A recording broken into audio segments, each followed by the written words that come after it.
I'm Colton Bennett, and I'm a sport analyst from Longwood University, coming to you today to break down the football punt from a fundamental standpoint. Let's go check it out. Let's kick off this thing with talking about a few key terms that might be necessary to know when performing a football punt.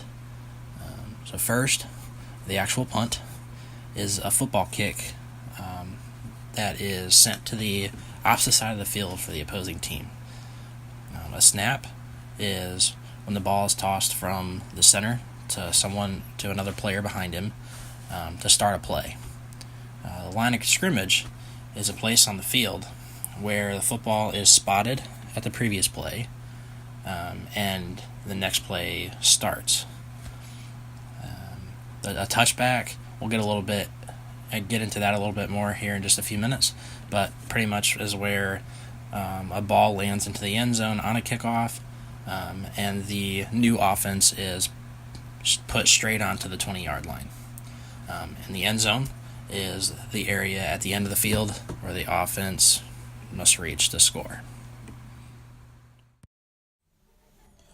A punt is really important in a football game because it is used when the offense is on their final down. They're trying to cover as much yardage as possible to place their opponent as far away from their end zone as possible. This way it gives them ample amount of time when they're on defense to stop them from scoring. So the punter normally stands about 15 yards behind the line of scrimmage, and there's three ways that this punt could end out. You could have a good punt. It'll end in bounds. Wherever the ball lands, that's the yard that the new offensive team will start at. If you kick it out of bounds, wherever the ball had crossed the sideline, that's where the opposing team starts. Or if you kick it in the end zone, it's considered a touchback. So you're really trying to hit as close to the end zone as possible, but not so far back to where you start to where you don't get ample amount of yardage.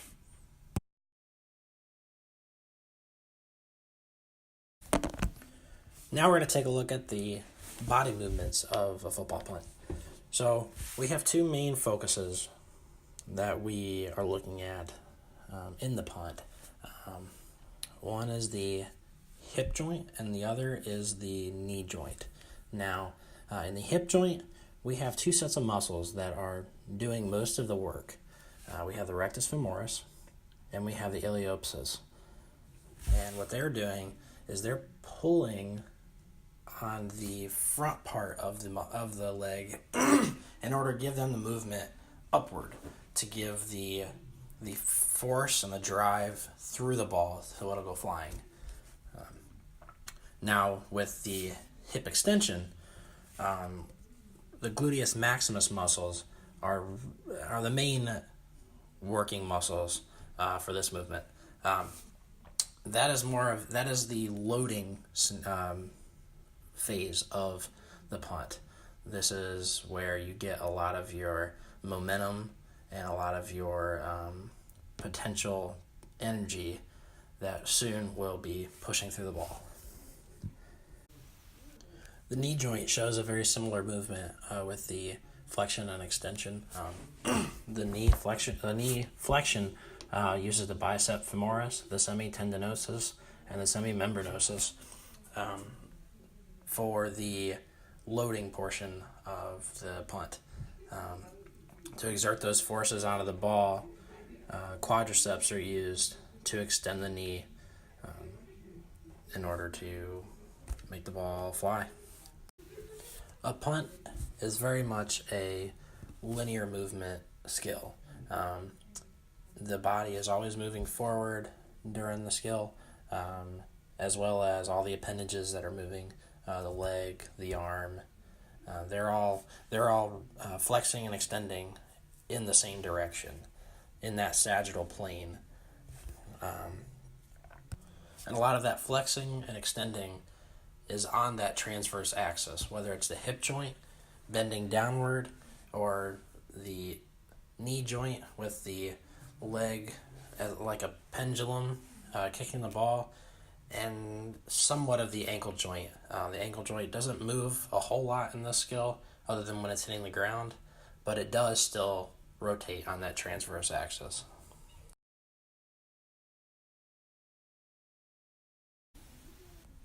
So take a quick glance at our phases of movement of our football punt. If you see, we have 4 different phases that we're really focusing in. The prep phase, load phase, execution phase, and follow through. And each of those have their own critical elements, which we will get more in depth with in our top flight performer video. So let's take a look at our top flight performer. Starting with his preparatory phase. You do see that he has his feet shoulder width apart.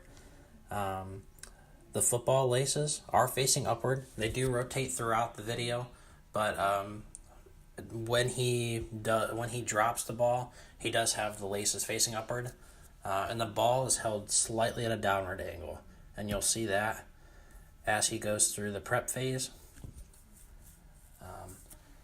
As we go through the load phase, you will see that he has the run up and approach critical element to where he starts getting his momentum coming through the ball. This is just the beginning of the force that is starting to drive towards the ball. Getting potential energy down into the lower half of the body is what we are really focusing on here. So again, we have the run up and approach. He does plant. He plants his non-dominant foot. This is a good stability point. This keeps him from moving around and doing other things with his body that shouldn't be done. He's also got a great backswing. This is a big portion of the force that's being driven to the ball. The farther back you get this back leg, the more force you're pushing through the ball. Generally what we're looking at. Like I said, the range of motion of that back leg really determines on how much force gets pushed into that ball. And we also see how he is dropping the ball straight down. This isn't the sole reason why he keeps his body above his foot, but that right there does a great job at keeping that center of gravity, keeping his center of gravity above this foot, so he doesn't lose his footing while he's kicking the ball and potentially fall to the ground. That is one scare for some kickers that we really try to stay away from so they don't injure themselves during the game. Our execution phase. We have a great wind-up here. So we have his back leg. You see how it's flexed fully. Again, this is another range of motion issue. If you can get this leg flexed, it gives you a greater chance of pushing force through that ball. This is also an example of a segmental interaction where the hip joint, the force off the hip joint gets pushed to the knee joint. The knee joint does a pendulum with the hip joint. Also, with the pendulum of the knee joint, the force gets pushed all the way to this foot, which after coming through, you see how all that force is driven to one point. It uses all these muscles to put the force onto this one point of the foot for the ball to go flying. And our last phase is the follow-through phase. Now this is actually a very important phase because you want to make sure that your performer is pushing that force all the way through that ball. If you had a performer stop his foot right when he kicked the ball, you're losing a lot of power. So if you can get your performer to push that foot all the way through, that ensures that you have full force going through that football. And you see a deceleration of the leg here. The gluteus maximus muscles do a great job at holding back that leg from really hyper flexing and possibly hitting you on the head. And then you also see, for our last critical element, where he plants both feet back on the ground for stability to make sure he doesn't fall forward or loses any of his balance. So let's do a quick recap on the force principles of the football punt. If you remember me talking earlier about the critical element of the ball being held at a slight downward angle. This is very important for optimal trajectory because with the angle of the ball and the angle of the foot when they collide each other, that it is set up in the right direction for maximum height, maximum range, and maximum accuracy of that punt. We also looked at the feet being shoulder width apart at the beginning of our kick. This is a good base of support for our kicker, or our punter, which allows him to stay stable and balanced throughout the majority of the prep phase of the kick. Okay, now we're going to look at the run-up and approach. The run-up and approach critical element is a big portion of our momentum. It starts to get our body moving forward to where we can push the ball, or we can push the force in the direction of where we want the ball to go. Range of motion is another important force principle that's used in the punt. And that's really shown in that backswing critical element. The farther back you can get that leg, the more range of motion you have, creating more force pushing towards the direction of where we want the ball to go. The center of gravity force principle is easily shown in the critical element where we're dropping the ball straight down. Doing this lowers the impact point of the foot and the football, keeping the weight forward, unlike what we'll see here shortly in our not-so-top flight performer, where he actually tosses the ball up slightly, which skews his timing. Segmental interaction is another principle that is a driving force towards that football. And that's very easily seen in that wind-up critical element, in that execution phase, where the hip puts force on the knee joint, which also drives those lower muscles in the leg, which multiplies the force to the foot, pushing the ball into the air. A great example of Newton's third law is in the contact point of the foot and the ball. That force that is put onto that ball is what sends it the other direction. Hence, every action has an equal and opposite reaction. In our follow-through phase, we see deceleration occurring as the foot heads towards the head. That gluteus maximus muscle really slows down that leg, so the performer doesn't hit himself in the head. Stability is also seen in this follow-through phase once both feet have been planted on the ground to ensure that he has safely completed his punt.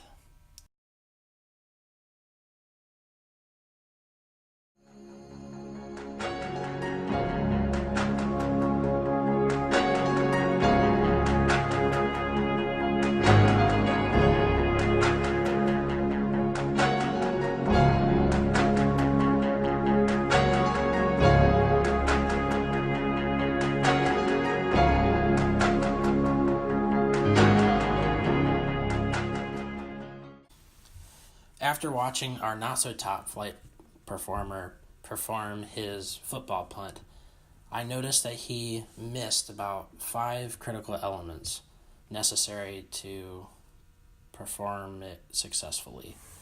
The first one is run up and approach. He did not also plant his non-dominant foot during the load phase. He didn't contact his shoelaces with the ball during the execution phase, and he did not plant both feet onto the ground during the follow-through phase. Because of this, he ended up with 3 major errors and 3 minor errors. The first major errors were his slight tossing of the football instead of just dropping the ball down to his foot.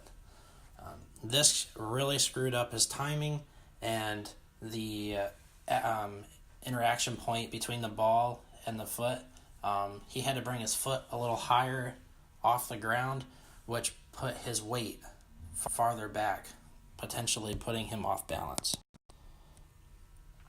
The second major error was he kicked the sharp end of the football instead of the elongated end, which, one, can be potentially harmful to your foot, and two, doesn't allow the ball to compress and expand and use the force from your leg to traject. This very easily could have happened because of his one-handed drop. The third major error was that he didn't get the momentum that he's supposed to through the run-up and approach phase. He failed to perform the run-up and approach critical element, but he still managed to kick the ball. It could have been useful in his distance and in the timing of the foot-to-ball interaction. For the minor errors, he didn't fully load his dominant foot for maximum power. You would think that this could potentially be a major error, but that really isn't necessary to perform the skill properly. But it could definitely be useful in distance and in power of the football in its trajectory. The second minor error was that he did not end with both feet planted on the ground. This could very easily be fixed with the dropping of the ball and with the momentum issue that he had in the major errors. The third minor error was that the non-dominant foot wasn't fully planted before the execution. That might have messed with his balance and his stability, but again can be easily fixed through the major errors.